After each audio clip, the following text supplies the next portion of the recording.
Boa noite, queridos. Que a paz do Senhor seja convosco. É um motivo de grande alegria estar aqui. Eu espero que o Espírito Santo esteja cativando vocês e contagiando vocês como ele tem me contagiado nos últimos dias. Eu trouxe uma passagem aqui. Eu tô olhando para trás da câmera porque eu tô lendo pelo notebook e ele tá aqui na minha frente. É um trecho que chamou minha atenção umas semanas atrás e eu quero compartilhar com vocês. Lá em Êxodo 23, o Senhor diz assim para o povo de Israel: farei com que os limites da terra de vocês vão desde o Golfo de Acaba até o rio Eufrates, e do mar Mediterrâneo até o deserto. Eu lhes darei poder para dominar os povos daquela terra, e vocês irão avançando e os expulsando. Não façam nenhum acordo com eles, nem com seus deuses. Não deixem que esses povos vivam na terra de vocês. Se deixarem, eles farão com que vocês pequem contra mim. Se vocês adorarem os deuses deles, isso será uma armadilha mortal para vocês. Quem é esse povo que Deus está falando? Né? Quem é esse povo de Israel? Né? Vamos voltar um pouquinho na história para contextualizar. Deus apareceu para Abrão na época, né? Ele chama Abrão pelo nome e diz que vai levar Abrão para outra terra. Ele manda Abrão largar a família dele e largar a terra dele e ir para onde Deus está mandando. E Abrão obedece. Abrão não sabia quem era Deus, ele ouviu a voz de Deus e ele obedeceu. Então ele atravessou, né? A gente pega o trecho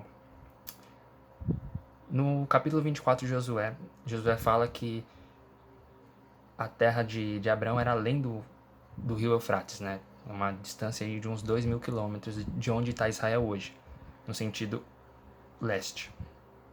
Então Abraão atravessa percorre todo esse trecho, vai até Canaã, que é onde Deus mandou ele ir, e Deus faz uma promessa a Abraão. Ele vira para Abraão e diz assim, ó: eu tô contigo, eu vou te abençoar, e toda essa terra que você tá vendo, eu tô te dando por herança, a você e a sua descendência. Nessa época, Abraão não tinha nenhum filho. E ele creu nisso, né?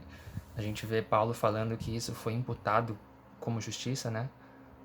Paulo, o autor de Hebreus, não... Tô confundindo os trechos, mas enfim. Abraão criou nessa promessa. E depois de uns anos, mais ou menos uns 30 anos, esperando por esse filho, né?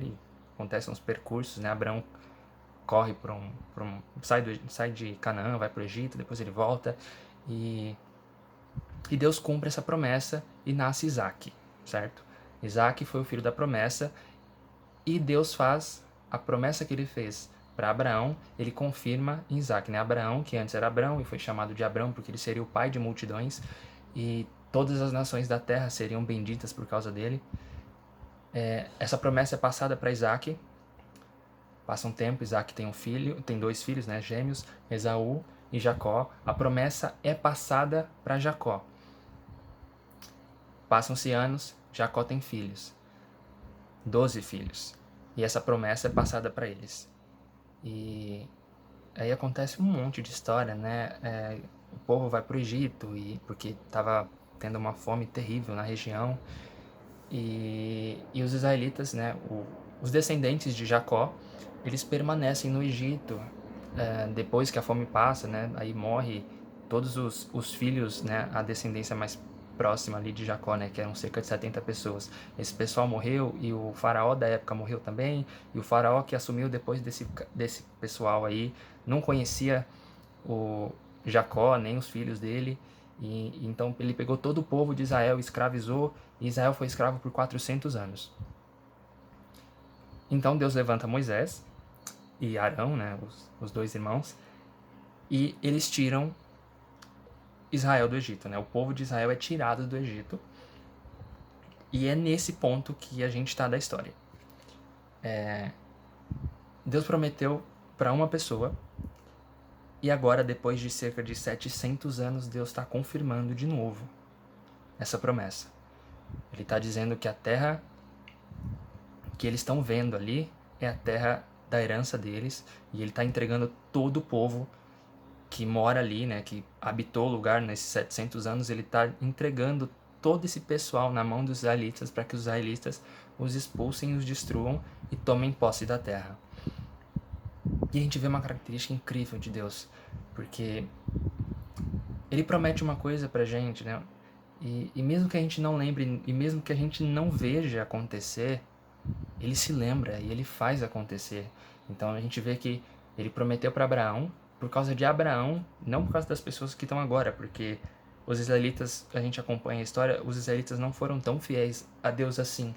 Mas por causa de Abraão, e da promessa que ele fez a Abraão, e a Isaac e a Jacó, ele continua sendo fiel, e ele continua abençoando, e ele entrega aquela região, né, a região de Canaã, na mão dos israelitas, né, os descendentes.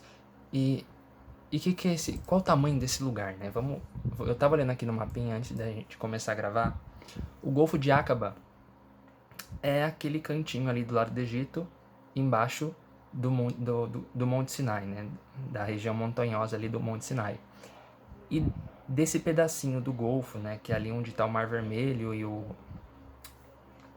Mar Vermelho e o Canal de Suez, né? Ali do lado do Egito. Dali até o Eufrates dá 1.100 quilômetros. Uau! 1.100 quilômetros é maior do que o estado de São Paulo. E ele fala também que vai entregar do mar Mediterrâneo até o Eufrates também, né? Que dá numa região, né, no sentido leste-oeste aí, mais 1.000 quilômetros, mais ou menos, né? É muita terra. É muita terra mesmo. E Deus está entregando. E aí também a gente vê agora uma característica nossa, né? Não é mais de Deus, porque Deus já está cumprindo a promessa, ele já está entregando. Mas a gente vê que Israel ele não conquista tudo até o final, né? Eles passam 40 anos lutando pela terra e eles conquistam uma fração de todo o espaço e eles param. Eles param de avançar, mesmo Deus tendo entregado tudo para eles, eles simplesmente param. E eu acredito que se eles tivessem continuado e conquistado todo esse pedaço que hoje é o território da Jordânia, é o território da Síria, é o território do Iraque e um pedação do território da Arábia Saudita, Israel seria aquele pedaço todo. Porque Deus estava entregando e eles só precisavam tomar posse.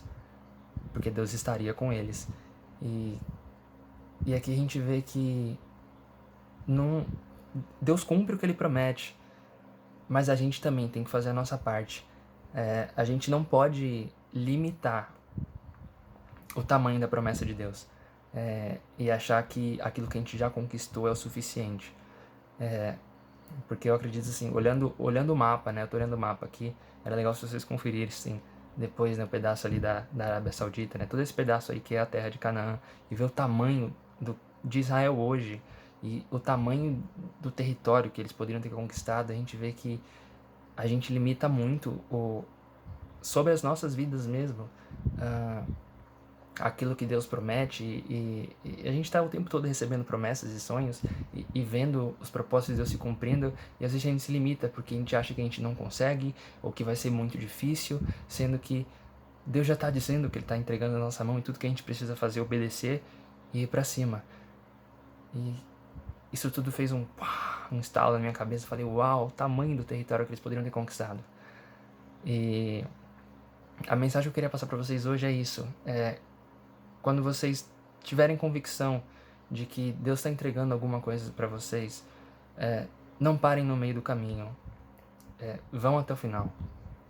Vão até Deus falar que pode parar. Eu acho que é isso, né? A gente tem que usar o Espírito Santo como filtro, né? E deixar que ele limite a gente, e não que a gente limite o que ele quer fazer em nós. E aqui também a gente vê assim que, mesmo tendo passado todos esses anos, né? O território de Israel hoje não é o território de Israel na época de Josué, né? Na época ali que foi escrito Juízes, né? Todo esse pedaço. E por quê? Porque Israel, ele confiou em Deus e conquistou um pedaço, né? Eles não confiaram tanto quanto deveriam, mas eles confiaram e eles conquistaram o pedaço, né, de terra que hoje é deles. E só que eles não persistiram, por quê? Porque eles não expulsaram todos os povos. Deus falou para eles, eu estou entregando na mão de vocês, expulsem tudo, destrua tudo e não cultuem os deuses deles. Porque os deuses deles, a adoração aos deuses estranhos, será um laço para vocês. E a gente acompanhando a história de Israel, né, pelo Velho Testamento, a gente vê os altos e baixos que eles tiveram, né? O livro de Juízes mesmo é um ciclo, né? A gente vê o povo se entregando a Deus, aí o juiz morre, e aí passa um tempo, Israel se desvia e começa a adorar outros deuses, e aí Israel cai em decadência e é destruído, e por diversas vezes, né, na história, ao longo da história, eles são tirados da terra de Canaã, a gente vê eles sendo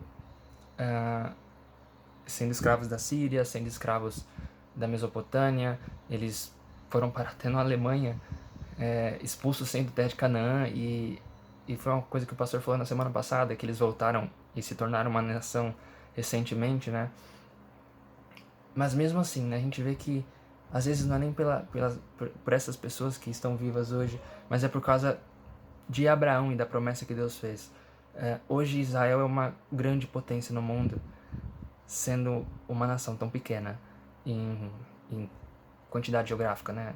É uma nação pequena, mas é um povo forte, é um povo que é abençoado por Deus por causa das promessas que Deus fez a Abraão, e é assim com a gente também. Deus está o tempo todo prometendo coisas pra gente, né? E a gente só precisa acreditar e conquistar e não se desviar do caminho. Então, é essa a mensagem que eu deixo para vocês nessa noite, que o Espírito Santo fale ao coração de vocês, não como ele tem falado comigo, né? Porque como a gente aprendeu na ministração de domingo, a mensagem é para todos ouvirem, mas o Espírito Santo vai trabalhando em cada um, e isso é uma característica incrível de Deus também. E eu espero que o Senhor contagie vocês como ele tem me contagiado com esses detalhes da palavra. Uma boa noite, que o Senhor os abençoe, que o Senhor os guarde, e eu vejo vocês aí no próximo culto, domingo. Quinta-feira também a gente tem um culto de busca, então provavelmente eu estarei por lá ou não sei, vou ver na minha agenda aqui, me esforçar para estar também, porque são momentos incríveis. E é isso, fiquem com Deus e até a próxima.